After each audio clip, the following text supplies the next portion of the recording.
bahwa rahmat Allah galaba ala ghadabihi, mendahului kemurkaan Allah. Jadi Allah telah menentukan pada dirinya sendiri bahwa rahmat Allah itu mendahului kemurkaan Allah. Makanya hari ini kita, kalau kita mau menghisap, yang menghitung-hitung selama 24 jam itu, kan kita diciptakan Allah untuk beribadah. Beribadah bukan hanya sholat 5 waktu sesungguhnya. Sehingga 24 jam tidurnya kita, jalannya kita, segala aktivitas kita harus bentuk ibadah. Tapi faktanya apa yang terjadi? Dari 24 jam itu hanya sekian persen kita untuk ibadah. Tapi Allah belum mengazab kita. Berapa banyak orang hari ini di muka bumi ini, kurang lebih 8 miliar atau 8,5 miliar manusia. Berapa orangkah yang beriman kepada Allah? Tapi Allah belum menghancurkan muka bumi ini. Kenapa? Itulah salah satu makna bahwa rahmat Allah galabat ala ghadabihi, mendahului kemurkaan Allah Subhanahu wa ta'ala. Dalam hadis yang sahih riwayat Bukhari dan Muslim dari Abu Hurairah radhiyallahu anhu, Rasulullah SAW pernah bersabda, "Inna lillahi mi'ata rahmah." Allah itu punya 100 rahmat. Allah punya 100 rahmat. Jadi hadis ini menguatkan makna tadi bahwa rahmat itu berasal dari Allah. Rahmat itu berasal dari Allah Ta'ala. Rasulullah menjelaskan pada hadis yang sahih ini Bukhari dan Muslim, "Inna lillahi mi'ata rahmah." Allah mempunyai 100 rahmat. Wahidah bainal jinni wal insi wal bahaim wal hawam. Wa fiha yata'attafun wa biha yatarahamun wa biha yata'attaful al-wuhus ala awlatiha wa akhara 99 rahmatan yarhamu biha ibadahu yaumal qiyamah. Subhanallah.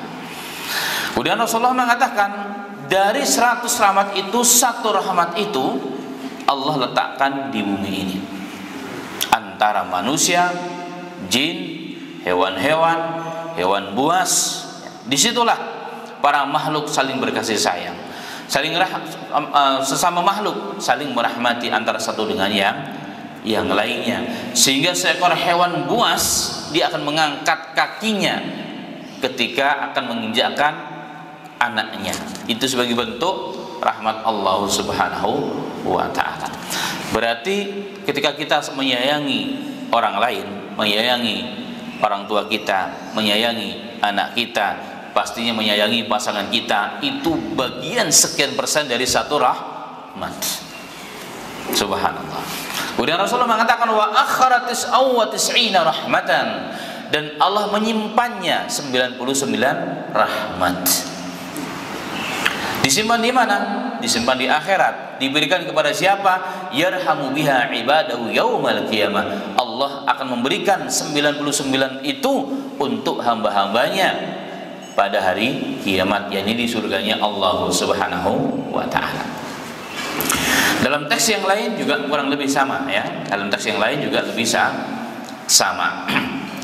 Ma'asal muslimin rahimani wa rahimakallah, kita bayangkan dalam hadis yang lain bahkan diterangkan, jadi rahmat Allah itu yang 1% itu dari semenjak pertama kali Allah ciptakan jagat raya ini. Berarti dari semenjak bapak kita Adam sampai akhir dunia nanti, ketika orang saling mencintai, ketika orang saling menyayangi, ketika orang saling menghormati, saling menghargai, toleransi, kasih sayang dan seterusnya, itu bagian dari 1% tersebut. Subhanallah. Kalau kita menghormati guru kita, kita menyayangi orang tua kita, ya kan, enggak sedikit pun kita berani melawan orang tua kita, itu bagian dari rahmat Allah Subhanahu wa ta'ala. Kalau rahmat Allah begitu luar biasanya hari ini, jadi tidak satu lamhah, tidak satu detik pun rahmat Allah itu terjabut dari kita, ma'asal muslimin. Kalau satu detik pun Allah cabut rahmat dari kita, sudah hancur kita. Maka hancur lagi kita. Kalau kita kan banyak tidak taatnya kepada Allah kita, kalau kita mau jujur. Dari 24 jam hanya sekian jam yang betul-betul konsentrasi penuh untuk Allah. Itu yang taat.